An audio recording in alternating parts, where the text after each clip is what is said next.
ಐಶ್ವರ್ಯ ಗೌಡ ಚಿನ್ನದ ಕೇಸ್ನ ಸಂಬಂಧಪಟ್ಟಂತೆ ಬಗೆದಷ್ಟು ಮಾಹಿತಿಗಳು ಹೊರಬರ್ತಾನೆ ಇದೆ.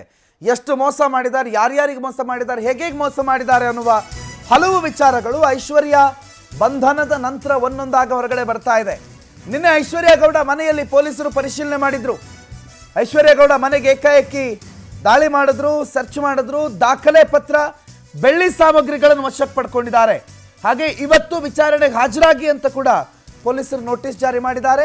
ಆರ್ ನಗರ ಠಾಣೆಯಿಂದ ನೋಟಿಸ್ ಜಾರಿ ಆಗಿರೋದು. ಇತ್ತೀಚೆಗೆ ಆರ್ ನಗರ ಸ್ಟೇಷನ್ ಅಲ್ಲಿ ಶಿಲ್ಪಾ ಗೌಡ ಅನ್ನೋರು ಒಂದು ಕೇಸ್ ದಾಖಲು ಮಾಡಿದ್ರು.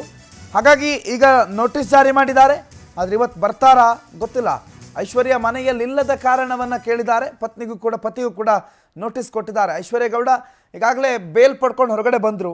ಆದರೆ ಎರಡನೇ ಕೇಸ್ ದಾಖಲಾಗ್ತಾ ಇದ್ದಂಗೆ ಈಗ ಮತ್ತೆ FIR ಆಗಿದೆ ಅವ್ರ ಮೇಲೆ.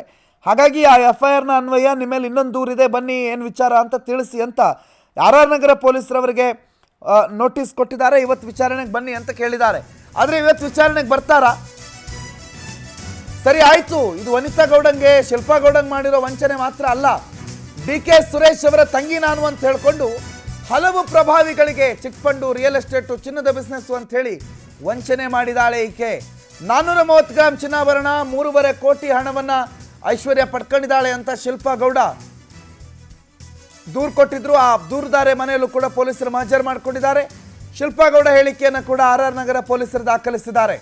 ACP Bharath Reddy and team Shilpa ಗೌಡರನ್ನ ವಿಚಾರಣೆ ಮಾಡ್ತು. DK ಸುರೇಶ್ ಅವರ ರೀತಿನಲ್ಲಿ ನಟ ಧರ್ಮ ಮಾತಾಡ್ತಾನೆ, ಆಡಿಯೋ ಕ್ಲಿಪ್ಪಿಂಗು, ಹಣ, ಒಡವೆ ನೀಡಿದ್ದಕ್ಕೆ ದಾಖಲೆಗಳಿದೆ ಅಂಥೇಳಿ ಎಲ್ಲವನ್ನ ತನಿಖಾಧಿಕಾರಿಗಳಿಗೆ ಕೊಟ್ಟಿದ್ದಾರೆ ಶಿಲ್ಪಾ ಗೌಡ ದೂರುದಾರೆ. ಆದರೆ ಒಬ್ರಿಗೆ ಮಾತ್ರ ಅಲ್ಲ, ಕೇವಲ ಈಗ ಶಿಲ್ಪಾ ಗೌಡ ಅನ್ನೋರು ಬಂದರು, ಅವ್ರದ್ದು ಸ್ವಲ್ಪ ಹ್ಯೂಜ್ ಅಮೌಂಟೇ. ಇದಕ್ಕಿಂತ ಮೊದಲು ಮತ್ತೊಬ್ಬರು ಬಂದರು. ಅದಾದ ಮೇಲೆ ಈಗ ಭಾಳಷ್ಟು ಜನ ಬಂದಿದ್ದಾರೆ. ಶಿಲ್ಪಾ ಗೌಡ ನನಗೂ ವಂಚನೆ ಮಾಡಿದ್ದಾಳೆ, ನನಗೂ ಹಿಂಗನ್ನಿದ್ದಾಳೆ, ನನಗೂ ಚಿಟ್ ಫಂಡ್ ಅನ್ನಿದ್ದಾಳೆ, ನನಗೂ ಚಿನ್ನದ ವಿಚಾರದಲ್ಲಿ ಚಿನ್ನ ತಗೊಂಡು ಮೋಸ ಮಾಡಿದ್ದಾಳೆ ಅಂಥೇಳಿ ಒಬ್ಬೊಬ್ಬರಾಗಿ ಹೊರಗಡೆ ಬರ್ತಿದ್ದಾರೆ. ದೊಡ್ಡವ್ರನ್ನ ಬಿಡಿ, ಬಿಸ್ನೆಸ್ ಮನ್ಗಳು, ಮತ್ತೊಂದು ಬಿಡಿ, ಪೊಲಿಟಿಕಲ್ ಸಾಮಾನ್ಯ ಮಹಿಳೆಯರು ಮನೆಯಲ್ಲೇನೋ ಹಣ ಕೂಡಿಟ್ಟಿರುವಂಥ ಸಾಮಾನ್ಯ ಗೃಹಿಣಿಯರನ್ನು ಕೂಡ ಈಕೆ ತನ್ನ ಪಾಶಕ್ಕೆ, ತನ್ನ ಬಲೆಗೆ ಬೀಳಿಸ್ಕೊಂಡಿದ್ದಾಳೆ. ರಂಗಿನ ಮಾತಾಡಿ ಎಲ್ಲರನ್ನ ನಂಬಿಸಿ ಐಶ್ವರ್ಯ ಗೌಡ ಮಾಡಿರುವ ವಂಚನೆ ಈಗ ಒಂದೊಂದಾಗಿ ಹೊರಗಡೆ ಬರ್ತಾ ಇದೆ. ಇದೆಲ್ಲ ಹೊರಗಡೆ ಬರ್ತಾ ಇದ್ದಂಗೆ ಇನ್ನೂ ಜನ ಈಕೆ ನನಗೂ ಮೋಸ ಮಾಡಿದ್ದಾಳೆ ಅಂಥೇಳಿ ತಾವು ಮೋಸ ಹೋಗಿರೋದನ್ನು ನಿಜವಾಗಿ ನಿಧಾನವಾಗಿ ತಿಳ್ಕೊತಾ ಇದ್ದಾರೆ. ಮತ್ತು ಇವ್ರದ್ದೆಲ್ಲ ಮೀಟಿಂಗ್ ನೋಡ್ಬೇಕು, ವರ್ಷಕ್ಕೆ 3-4 ಸಲ ಬಿಸ್ನೆಸ್ ಪಾರ್ಟ್ನರ್ ಮೀಟಿಂಗ್ ನಡೆಯುತ್ತೆ. ಅಂದರೆ ಯಾವ ಬಿಸ್ನೆಸ್ಸು ಅಲ್ಲ, ಮೀಟಿಂಗು ಅಲ್ಲ, ಪಾರ್ಟಿ ಮಾಡೋದದು. ಬೆಂಗಳೂರಿನ ಹೊರವಲಯದ ರೆಸಾರ್ಟ್ನಲ್ಲಿ 2 ದಿನ ಬಿಸ್ನೆಸ್ ಮೀಟಿಂಗು ಅಂತ ಹೇಳ್ಕೊಂಡು ಪಾರ್ಟಿ ಮಾಡ್ತಾರೆ ಇವರು. ಖ್ಯಾತ ಉದ್ಯಮಿಗಳು, ಬಿಲ್ಡರ್ಗಳು, ಚಿನ್ನದ ವ್ಯಾಪಾರಿಗಳು, ಹಿರಿಯ ಪೊಲೀಸ್ ಅಧಿಕಾರಿಗಳು, ರಾಜಕಾರಣಿಗಳು ಎಲ್ಲರನ್ನೂ ಕರೆಯೋದು, ಎಲ್ಲರಿಗೂ ಆಹ್ವಾನ. ಪಾರ್ಟಿಗೆ ಬರ್ತಿದ್ದವರಿಗೆ ಪಾರ್ಟ್ನರ್ಸ್ ಇವರು ಅಂತೇಳಿ ನಂಬಿಸ್ತಾ ಇದ್ಲು. ಆ ಮೂಲಕ ದೊಡ್ಡ ದೊಡ್ಡ ಕುಳಗಳನ್ನೇ ಹೆಡ್ಡಾಗೆ ಕೆಡವುತ್ತಾ ಇದ್ಲು. ಈ ಕುರಿತಂತೆ ತನಿಖೆಯನ್ನು ತೀವ್ರಗೊಳಿಸ್ತಾ ಇದ್ದಾರೆ ಪೊಲೀಸರು. ಸಾಮಾನ್ಯವಾಗಿ ಏನಾಗುತ್ತೆ, ಒಂದು ಮೀಟಿಂಗು ಅಂತಂದಾಗ ಯಾರನ್ನೋ ಮೀಟಿಂಗ್ ಕರೆದಿರ್ತಾರೆ, ಅವರು ಆ ಮೀಟಿಂಗ್ ಹೋಗಿರ್ತಾರೆ. ವೆಲ್ ಆರ್ಗನೈಸ್ಡ್ ಪಾರ್ಟಿ, ದೊಡ್ಡ ಮಟ್ಟದಲ್ಲಿ ಪಾರ್ಟಿ ಆರ್ಗನೈಸ್ ಆಗಿದೆ ಅಂತಂದಾಗ ಸಾಮಾನ್ಯವಾಗಿ ಎಂಥವ್ರಿಗೂ ನಂಬಿಕೆ ಬರುತ್ತೆ, ಇರಬೇಕಪ್ಪ ಇವ್ರು ಜೆನ್ಯೂನ್ ಇರಬೇಕು, ಇವ್ರ ಹತ್ರ ಹಣ ಇರಬೇಕು, ಅಥವಾ ಇವ್ರ ಹತ್ರ ವ್ಯವಹಾರ ಮಾಡೋದು ಓಕೆ, ಇವ್ರ ಹತ್ರ ವ್ಯವಹಾರ ಮಾಡಬಹುದು ಅಂತ. ಮತ್ತು ಇವರು ಸಿಕ್ಕವ್ರನ್ನ ತೋರಿಸೋದು, ಅವ್ರು ನನ್ನ ಬಿಸ್ನೆಸ್ ಪಾರ್ಟ್ನರು, ಇವ್ರು ನನ್ನ ಬಿಸ್ನೆಸ್ ಪಾರ್ಟ್ನರು ಅಂತ ತೋರಿಸೋದು. ಪಾರ್ಟಿಗೋಸ್ಕರ ಜನರನ್ನ ಕರಿತಾ ಇದ್ಲು. ಆ ಪಾರ್ಟಿ ಹೊರಗಡೆ ಬೆಂಗಳೂರಿನ ಹೊರವಲಯದಲ್ಲಿ ನಡೀತಾ ಇತ್ತು. ಆ ಪಾರ್ಟಿ ಮತ್ತೊಂದು ಈಕೆ ಐಷಾರಾಮಿತನ ಎಲ್ಲ ನಂಬಿ ಈಗ ದುಡ್ಡು ಚಿನ್ನ ಕೊಟ್ಟಿರೋರು ತಲೆ ಮೇಲೆ ಕೈ ಹೊತ್ಕೊಂಡು ಕೂತಿದ್ದಾರೆ. ವೆಂಕಟೇಶ್ ಈ ಬಗ್ಗೆ ಮಾಹಿತಿ ಕೊಡ್ತಾರೆ, ನೇರ ಸಂಪರ್ಕದಲ್ಲಿ ಜಾಯ್ನ್ ಆಗಿದ್ದಾರೆ. ವೆಂಕಟೇಶ್, ಐಶ್ವರ್ಯ ವಿಚಾರಕ್ಕೆ ಸಂಬಂಧಪಟ್ಟಂತೆ ಇನ್ನಷ್ಟು ಮಾಹಿತಿಗಳು ಒಂದೊಂದಾಗೆ ಹೊರಗಡೆ ಬರ್ತಾ ಇವೆ. ಈವರೆಗೆ ಈಗ ಅಂದರೆ ಈ ಕ್ಷಣದ ಲೇಟೆಸ್ಟ್ ಅಪ್ಡೇಟ್ಸ್ ಏನು ಐಶ್ವರ್ಯ ಗೌಡ ಕುರಿತಂತೆ, ಏನೇನು ಆಗ್ತಾ ಇದೆ ಕಾನೂನು ಪ್ರಕ್ರಿಯೆಗಳು ವೆಂಕಟೇಶ್?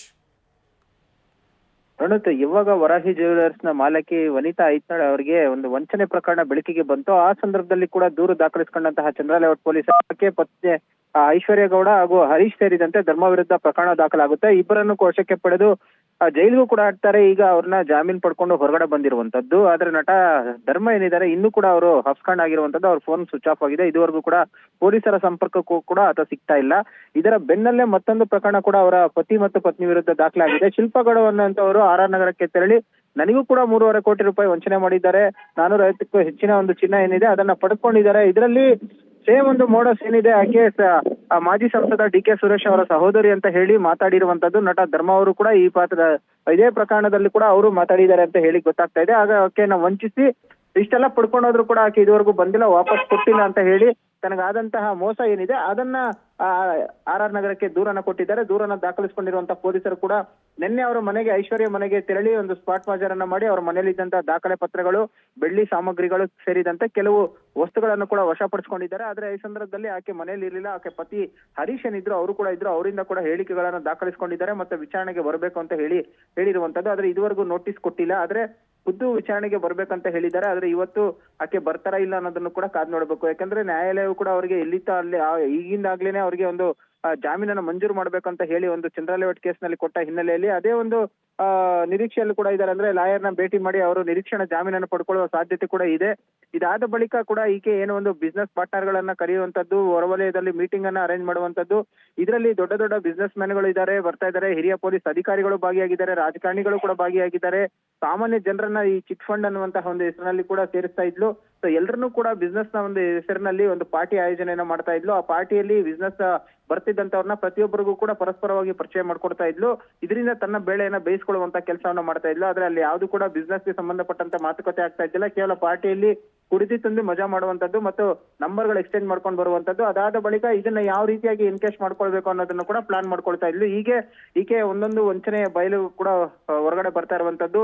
ಮಂಡ್ಯದಲ್ಲೂ ಕೂಡ ಏನು ಮಾಜಿ ಕಾಂಗ್ರೆಸ್ನ ನಾಯಕರ ಜೊತೆ ಒಂದು ಸೌಖ್ಯನ ಬೆಳೆಸಿ ಆಕೆ ಅಲ್ಲಿಂದನೂ ಕೂಡ ಹಣವನ್ನ ವಂಚನೆ ಮಾಡಿದ್ದಾಳೆ. ಇದಕ್ಕೆ ಸಂಬಂಧಪಟ್ಟಂತ ದಾಖಲೆಗಳು ಇದೆ ಅಂತ ಹೇಳಿ ಕೂಡ ಆ ಮಳವಳ್ಳಿಯ ಮಾಜಿ ಶಾಸಕರ ಅನ್ನದಾನಿ ಅವರು ಕೂಡ ಒಂದು ಹೇಳಿಕೆಗಳನ್ನು ಕೊಟ್ಟಿದ್ರು. ಆ ಹಿನ್ನೆಲೆಯಲ್ಲಿ ಈಗ ರಾಜ್ಯದಲ್ಲಿ ಬಹುತೇಕ ಕಾಂಗ್ರೆಸ್ ನಾಯಕರ ಹೆಸರನ್ನ ಹೇಳ್ಕೊಂಡು ಆಕೆ ಬೇರೆ ಬೇರೆ ಉದ್ಯಮಿಗಳಿಗೆ, ರಾಜಕೀಯ ನಾಯಕರಿಗೂ ಕೂಡ ಏನೋ ಒಂದು ವಂಚನೆ ಮಾಡಿದ್ದಾಳೆ ಅನ್ನುವಂತಹ ಆರೋಪಗಳು ಕೇಳಿ ಬರ್ತಾ ಇದೆ. ಸದ್ಯಕ್ಕೆ 2 ಪ್ರಕರಣ ಈಕೆ ವಿರುದ್ಧ ಈಗ ದಾಖಲಾಗಿದೆ. ಒಂದು ಚಂದ್ರಾ ಲೇಔಟ್, ಮತ್ತೊಂದು RR ನಗರ. ಆದ್ರೆ ಮುಂದೆ ಯಾರ್ಯಾರು ವಂಚನೆಗೆ ಒಳಗಾಗಿದ್ದಾರೆ, ಮತ್ತೆ ಯಾರ್ಯಾರು ಮೋಸ ಹೋಗಿದ್ದಾರೆ, ಏನೆಲ್ಲ ಒಂದು ಪ್ರಾಪರ್ಟಿಯನ್ನ ಕೂಡ ಕೊಟ್ಟಿದ್ದಾರೆ ಅನ್ನೋದನ್ನು ಕೂಡ ಮುಂದಿನ ದಿನಗಳಲ್ಲಿ ಗೊತ್ತಾಗ್ಬೇಕು. ಇಲ್ಲಿ ಪ್ರಮುಖವಾಗಿ ಗಮನಿಸಬೇಕಾದ ಮತ್ತೊಂದು ಅಂಶ ಅಂತ ಹೇಳಿದ್ರೆ ಪ್ರಣೋದ್, ಈಕೆ ಇಷ್ಟು ಕೋಟ್ಯಾಂತರ ರೂಪಾಯಿ ವಂಚನೆಯನ್ನ ಮಾಡಿದ್ರು. ಆಕೆ ಹೆಸರಲ್ಲಿ ಇದುವರೆಗೂ ಕೂಡ ಒಂದು ಸಿಂಗಲ್ ಅಡಿಯಷ್ಟು ಪ್ರಾಪರ್ಟಿಯನ್ನು ಕೂಡ ಈಕೆ ಖರೀದಿ ಮಾಡಿಲ್ಲ, ಅಥವಾ ಆಕೆ ಹೆಸರಲ್ಲಿ ಯಾವ್ದು ಇಲ್ಲ. ಈಗ RR ನಗರದಲ್ಲಿ ವಾಸ ಮಾಡ್ತಾ ಇರುವಂತ ಮನೆ ಏನಿದೆ ಅದು ಕೂಡ ಬಾಡಿಗೆ ಮನೆ ಆಗಿರುವಂತದ್ದು. ಯಾಕಂದ್ರೆ ವಂಚನೆ ಮಾಡಿದಂತ ಹಣ ಏನಿದೆ ಅದನ್ನಲ್ಲಿ ಏನಾದ್ರು ಅವ್ರ ಪ್ರಾಪರ್ಟಿ, ಒಡವೆ ಮತ್ತೊಂದು ಖರೀದಿ ಮಾಡಿದ್ರೆ ಮುಂದಿನ ದಿನಗಳಲ್ಲಿ ಅದು ಕಾನೂನು ಪ್ರಕ್ರಿಯೆಯ ಮೂಲಕ ಅದನ್ನ ಸೀಸ್ ಮಾಡ್ಕೊಳ್ಳುವ ಸಾಧ್ಯತೆ ಕೂಡ ಇರುತ್ತೆ ಅನ್ನುವಂತಹ ನಿಟ್ಟಿನಲ್ಲಿ ಕೂಡ ಆಕೆ ಯಾವುದನ್ನು ಕೂಡ ಮಾಡದೆ ತನ್ನ ಬುದ್ಧಿವಂತಿಕೆಯನ್ನ ತೋರಿಸಿರುವಂತದ್ದು ಪ್ರಣತಿಯಲ್ಲಿ. ಥ್ಯಾಂಕ್ ಯು ವೆಂಕಟೇಶ್ ಮಾಹಿತಿಗೆ.